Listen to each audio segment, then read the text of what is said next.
Hi guys, Tom Morrison here, and today we're going to show you how to improve your shoulder rotation. But the very first thing we want to do is actually figure out how your shoulders are rotating and if there's a difference between your left and right sides. Now, our trusty friend here, not Jenny, the wall, is going to be one of the best things you can use to do that. And all we're going to do is shoulder rotations using the wall as our assistance to see how well our shoulders actually rotate. So Jenny's standing a little bit away from the wall. She's not right up hunched in against the wall because then she'll not be able to move her shoulder at all. Start off generous. Give yourself a few warm-up reps before you really start to test this. So all Jenny's going to do, first of all, she's going to have her thumb like this forward, and she's going to then raise her arm up nice and slowly.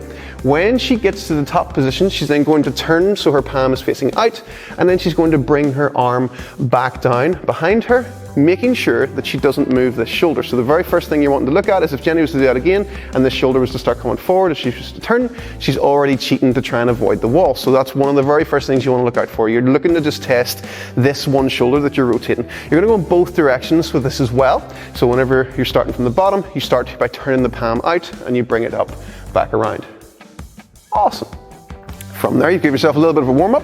You're going to take a mental note of where your feet are. You can just sort of use the side of your foot and see. You don't need to get a tape measure out, don't worry about that. Just see how close you are to the wall. Take a mental note of it. Step yourself in just a tiny, tiny bit, and you're going to try again. This time you're going to try and not touch the wall, but you're wanting to make it a little bit more challenging, so you're having to actually really fight to be able to do that. So I would say Jenny could step in a tiny, tiny bit more, and that would make her have to work a little bit harder, and then she can see where she can actually get to. That's pretty close to the wall there. I think we felt a bit of hair brushing on the wall there, a bit of arm hair definitely brushed the wall there, I'm pretty sure. Okay, and make sure you're doing both directions. And you're seeing Jenny there's even starting to try and lean forward. Your body's a wonderful thing, it will try and compensate any way that it can. So we'll take a mental note of that, where Jenny was on this side, then turn and face the other way. Give yourself that wee warm-up rep again, be fair to the other shoulder, don't just say that it's tighter because you haven't done it yet. Give yourself that wee warm-up rep, nice and slowly. Make sure you go both directions.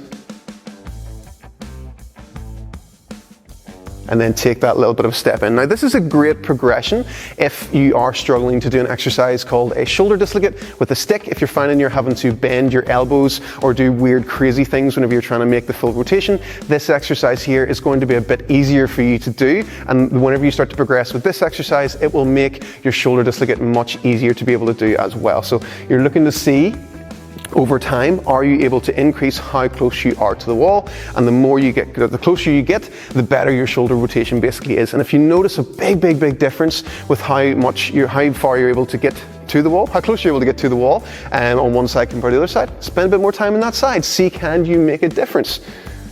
Good. So nice and slow. Rotate the shoulders, let the shoulder blades move, give the shoulders what they want, and over time they will get better. So throw this into your warm-ups. If you're having mad crazy shoulder problems or just you have really stiff and tight shoulders, yeah, you might want to spend more time on it. Maybe devote sessions to it, maybe 15 minutes at a time to it, and seeing can you make an improvement with other exercises included as well. But if your shoulders are okay and you just want to make a bit of an improvement, throw these into your warm-ups. Really good exercise, really good for your joint health, really good for your shoulders, really good for your neck, really good for your thumbs, everything, absolutely everything. You will feel absolutely awesome when you get better at this drill. Okay guys?